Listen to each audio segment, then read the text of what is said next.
എല്ലാ കുട്ടികൾക്കും സുഭാഷ് സാറാണ്. നമ്മളിപ്പോഴത്തെ പ്ലസ് ടുക്കാരുടെ ഏറ്റവും ട്രെൻഡിങ് ആയിട്ട് പോകുന്ന കാര്യം എന്ന് പറഞ്ഞാൽ പ്രാക്ടിക്കലാണ്. ഈ സമയങ്ങളിൽ എല്ലാ കുട്ടികളും പ്രാക്ടിക്കലിൻ്റെ പുറകെയാണ്. പ്രാക്ടിക്കലിൻ്റെ പ്രാക്ടീസ് നടത്തിക്കൊണ്ടിരിക്കുന്നു, അതിൻ്റെ എക്സാം വരുന്നു, അതിങ്ങനെ ഓരോന്ന് കംപ്ലീറ്റ് ആയിക്കൊണ്ടിരിക്കുന്നു. ചില സ്കൂളുകളിൽ തുടങ്ങിയിട്ടില്ലെന്ന് തന്നെ പറയുന്നുമുണ്ട്. അതൊക്കെ വളരെ ലേറ്റായിട്ടുണ്ട്. അതൊത്തിരി ബുദ്ധിമുട്ടുമാണ്. കാരണം നിങ്ങളുടെ മോഡൽ എക്സാമിനോടനുബന്ധിച്ച് നിങ്ങളുടെ പ്രാക്ടിക്കൽ എത്തിക്കഴിഞ്ഞാൽ നിങ്ങൾക്ക് മോഡൽ എക്സാമിനും പഠിക്കാൻ പറ്റില്ല, ഫൈനൽ എക്സാമിനും പഠിക്കാൻ പറ്റില്ല.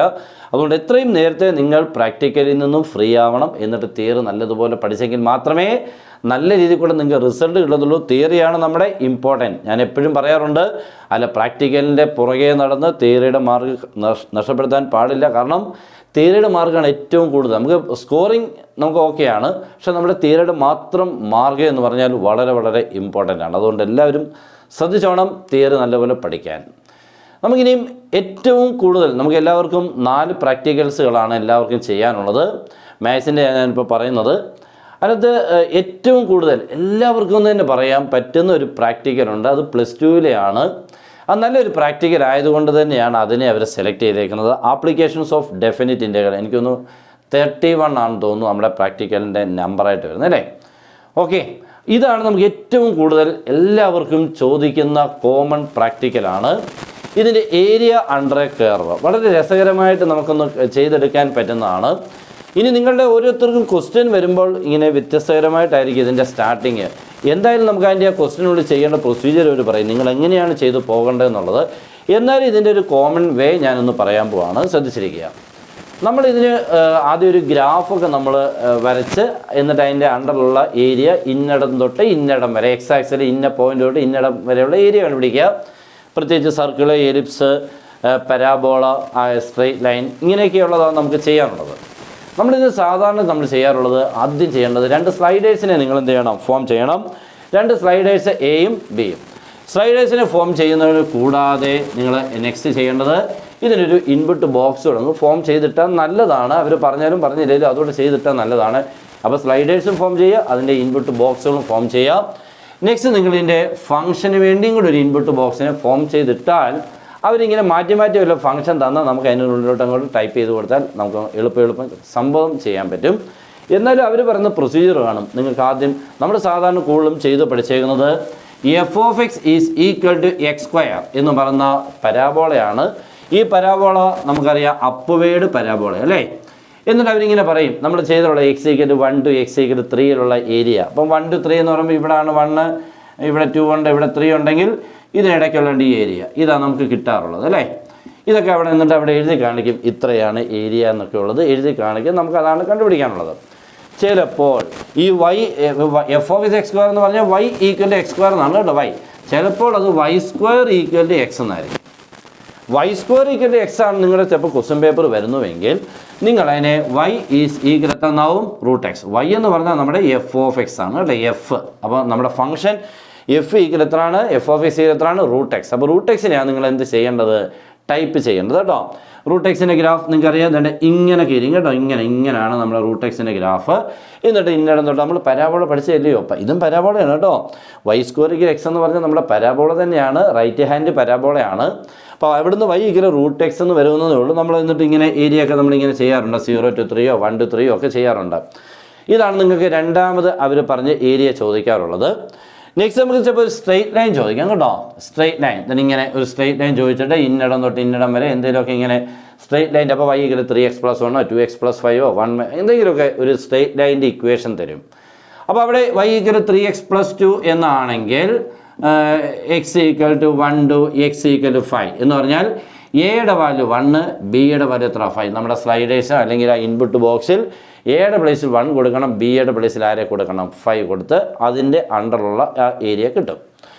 നെക്സ്റ്റ് നമുക്കുള്ളത് ഏറ്റവും ഇമ്പോർട്ടൻ്റ് ആയിട്ട് അവർ ഉറപ്പായിട്ട് ചോദിക്കുന്നത് കേട്ടോ, സർക്കിൾ ആൻഡ് എലിപ്സ്. വളരെ വളരെ ശ്രദ്ധിക്കേണ്ടതാണ് സർക്കിളും എലിപ്സും. സർക്കിൾ ആകുമ്പോൾ അവർ തരുന്നത് ഇങ്ങനെയായിരിക്കും, x² + y² = 9. ഇതിൻ്റെ ഏരിയ ആയിരിക്കും നമുക്ക് ചെയ്യേണ്ടത്. അപ്പോൾ നമുക്ക് എന്ത് ചെയ്യേണ്ട, ഇൻപുട്ട് ബോക്സ് ഉണ്ടല്ലോ, ഫംഗ്ഷൻ്റെ ഇൻപുട്ട് ബോക്സിനുള്ളിൽ നിങ്ങൾ ടൈപ്പ് ചെയ്യേണ്ട ഫംഗ്ഷൻ വേണമെങ്കിൽ ഇവിടെ നിങ്ങൾ y-യെ കണ്ടുപിടിക്കുന്നത് എന്താണോ അയാളെയാണ് കേട്ടോ. That is y² = 9 - x². x² ഇപ്പുറത്ത് കൊണ്ടുവരണം. അപ്പോൾ അവിടുന്ന് y = √9 - x². അപ്പോൾ നമുക്കിവിടെ ഇതാണ് ടൈപ്പ് ചെയ്യേണ്ടത്. Root of 9 minus x square. അറിയാലോ, SQRT bracket 9 minus x square അങ്ങോട്ട് ടൈപ്പ് ചെയ്യുമ്പോൾ നമ്മുടെ സർക്കിൾ തെളിഞ്ഞ് വരും. മണ്ടയ്ക്ക് നമുക്ക് അപ്പോൾ ഇങ്ങനെയായിരിക്കും നമുക്ക് കിട്ടുന്നത്. ഓക്കെ, ഇത് ഏരിയ നമുക്ക് കിട്ടുന്നത് കേട്ടോ.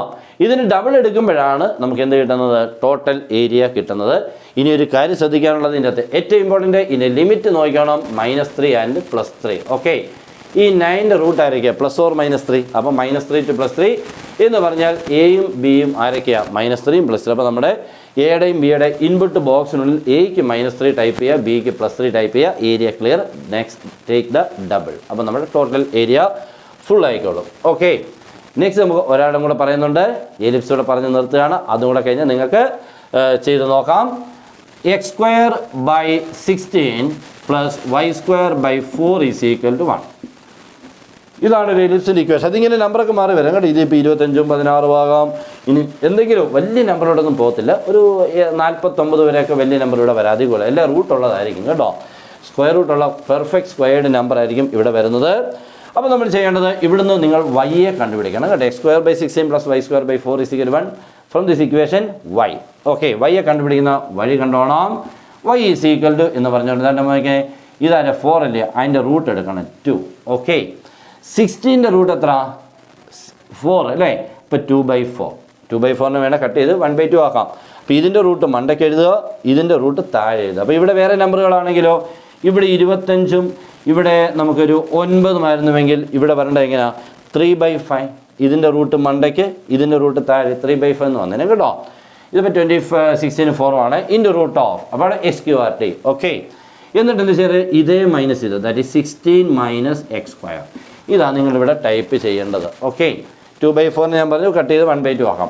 എന്നിട്ട് ഇതിൻ്റെ ഏരിയ കറക്റ്റ് ആകത്തില്ല. അപ്പോൾ നിങ്ങളിപ്പോൾ ചിലപ്പോൾ പഴയ ലിമിറ്റിലായിരിക്കും അതവിടെ കിടക്കുന്നത് കേട്ടോ. എയും ബിയും പഴയ ലിമിറ്റിലായിരിക്കും കിടക്കുന്നത്. ചിലപ്പോൾ -3 to +3 ആയിരിക്കും. നിങ്ങളത് മാറ്റിക്കൊണ്ട് ഇവിടെ 16 അല്ലയോ, 16ൻ്റെ റൂട്ട് അത് x² ഡിനോട്ട് കിടക്കുന്ന നമ്പർ 16 മക്കളെ. x² ഡിനോട്ട് കിടക്കുന്ന നമ്പർ 16. അവിടെ നമുക്ക് ലിമിറ്റ് വേണ്ടത് 16ൻ്റെ റൂട്ട് ആരൊക്കെയാണ്? +4 ആൻഡ് -4. അപ്പം എ ആയിരിക്കും -4ഉം ബിക്ക് എത്രയാണ്? +4ഉം കൊണ്ട് ടൈപ്പ് ചെയ്താൽ ഏരിയ കിട്ടും. മണ്ടയ്ക്ക് അതിൻ്റെ ഡബിൾ എടുക്കുമ്പോൾ നമ്മുടെ ടോട്ടൽ ഏരിയ ആയിക്കോളും. ഓക്കെ, ഇതിപ്പോൾ നമുക്ക് പരാബോളയുടെ എലിപ്സിൻ്റെ മണ്ടയ്ക്കത്തെ ഏരിയ കിട്ടുന്നുണ്ട്. ഇങ്ങനെ കിട്ടുന്നത് കേട്ടോ. ഇവിടെയാണ് കിട്ടുന്നത്. അതിൻ്റെ ഡബിൾ എടുക്കുമ്പോൾ ഫുൾ നമ്മുടെ എലിപ്സിൻ്റെ ഏരിയ കിട്ടിക്കോളും. ഇതാണ് എല്ലാവർക്കും ചോദിക്കുന്നത്. ഇനി അവരിത് വൈവായിട്ട് ചോദിക്കാൻ പറ്റുന്നത്, ഇപ്പോൾ എലിപ്സിൻ്റെ ആണെങ്കിൽ ചിലപ്പോൾ ഇതിൻ്റെ അപ്പം നമുക്ക് ഏരിയയുടെ ഫോർമുല അറിയാമല്ലോ. നമ്മുടെ ഇൻപുട്ട് ബാറിനുള്ളിൽ ഇൻ്റഗ്രൽ ബ്രാക്കറ്റ് f,a,b. ചിലപ്പോൾ f,a,b ഇടയ്ക്ക് എയ്ക്കും ബിക്കും അങ്ങ് നമ്പർ കൊടുത്താൽ പിന്നെ എയ്ക്കും ബിക്കും ടൈപ്പ് ചെയ്യാതെയും പറ്റും കേട്ടോ. അതുകൊണ്ട് ശ്രദ്ധിച്ചോണേ. ഇൻ്റഗ്രൽ എന്നടിച്ച ശേഷം f,1,3 എന്നാണെങ്കിൽ നമുക്ക് എയ്ക്കും ബിക്കും 1, 3 കൊടുത്ത് ടൈപ്പ് ചെയ്ത് ഏരിയ അങ്ങ് ആയിക്കോളും. ഇല്ലെങ്കിൽ എയും ബി ഇവിടെ നമ്മൾ ഇവിടെ ടൈപ്പ് ചെയ്താൽ മതി. എന്നിട്ട് ഇവിടുത്തെ വാല്യൂ ഇവിടെ കൊടുത്താലും മതി. നമ്മുടെ ഇൻപുട്ട് ബോക്സിനുള്ളിൽ എയ്ക്കും ബിക്കും വാല്യൂ കൊടുത്താലും മതി കേട്ടോ. ഇനി അപ്പോൾ അവർ ചോദിക്കും ഏരിയ അണ്ടർ ദ കെയറിൻ്റെ ഫോർമുല എന്താണ്? അപ്പോൾ integral a to b y dx എന്നാണ് നിങ്ങൾ പറയേണ്ടത് കേട്ടോ. നെക്സ്റ്റ് അതിൻ്റെ ഇപ്പം ഒരു സർക്കിളിൻ്റെ ഇക്വേഷൻ തന്നിട്ട് പറയും എന്താണ് എനിക്ക് അതിൻ്റെ ലിമിറ്റ് എന്നുള്ളത് ചോദിക്കും. ഓക്കെ, ഇനിയും എബോവ് ദ എക്സ് ആക്സിസ് ആണെങ്കിൽ, എക്സ് ആക്സിസ് ആണെങ്കിൽ ഏരിയ വരുമ്പോൾ 2 ടൈംസ് നമുക്ക് വേണ്ട. ഇത് മാത്രം മതി കേട്ടോ. -3 to +3 ആകുമ്പോൾ 2 ടൈംസ് വേണ്ട. ഇതിൻ്റെ അത് മണ്ടയ്ക്ക് മാത്രം. ഇത് ഫുൾ ആകുമ്പോഴാണ് ഇതിൻ്റെ എന്തെടുക്കേണ്ടത്? 2 ടൈംസ്. ഇനി എലിപ്സിൻ്റെ ഇക്വേഷൻ തന്നിട്ട് പറയും ഇതിൻ്റെ ലിമിറ്റ് എന്തായിരിക്കണം എടുക്കേണ്ടത്. ഇങ്ങനെയുള്ള ചെറിയ ചെറിയ ക്വസ്റ്റ്യൻസുകൾ ഇതിനുള്ളിൽ നിന്നും നമുക്ക് ചോദിക്കാൻ പറ്റും. വേറെയൊന്നും ഇതിനുള്ളിൽ നിന്നും വൈവായിട്ട് ചോദിക്കത്തില്ല കേട്ടോ. ഈ ഇക്വേഷനും അതിൻ്റെ ലിമിറ്റ്സുകളും ഒക്കെ കാര്യങ്ങളൊക്കെ ചോദിക്കത്തുള്ളൂ, വേറെയൊന്നുമില്ല. അപ്പോൾ ഇതൊക്കെയാണ് നമുക്ക് ഏറ്റവും ഇമ്പോർട്ടൻ്റ് ആയിട്ട് എല്ലാവരും പഠിച്ചിരിക്കേണ്ട. എനിക്കൊന്നു കേരളത്തിലെ മുഴുവൻ കുട്ടികൾക്കും ഏകദേശം പഠിക്കാനുള്ള നല്ലൊരു പ്രാക്ടിക്കലാണ്. ഫ്രം +2-ലുള്ളതാണ്. മിക്കതും കൂടുതലും +1-ലാണ് കൂടുതലും പഠിക്കുന്നത്. അതുകൊണ്ട് +2-ൽ ഏറ്റവും കൂടുതൽ എക്സാമിന് വരുന്നതാണ്. പിന്നെ ഇൻക്രീസിങ് ഡിക്രീസിങ് ചിലർക്കുണ്ട്, മാക്സിമം മിനിമയും ഉണ്ട്. അപ്പോൾ എന്നാലും ഇവനെയാണ് എല്ലാവർക്കും ഉണ്ടെന്നാണ് എൻ്റെ തോന്നൽ. അപ്പോൾ ഇത് മാക്സിമം നിങ്ങൾ ഒന്ന് ചെയ്ത് നോക്കണം. കൃത്യമായിട്ട് പോകണം. കാരണം അവർ ഇങ്ങനെ ഒബ്സർവ് ചെയ്തുകൊണ്ടിരിക്കും നിങ്ങൾ ചെയ്യുന്നതൊക്കെ. അതുകൊണ്ട് എന്തെങ്കിലുമൊക്കെ അറിയാമെന്ന് എന്നുള്ളത് ഉറപ്പിക്കണം കേട്ടോ. ഓക്കെ, അപ്പോൾ മാക്സിമം നിങ്ങളത് ഇഷ്ടപ്പെട്ടാൽ ഒന്ന് ഷെയർ ചെയ്യുക, ലൈക്ക് ചെയ്യുക. Good bye.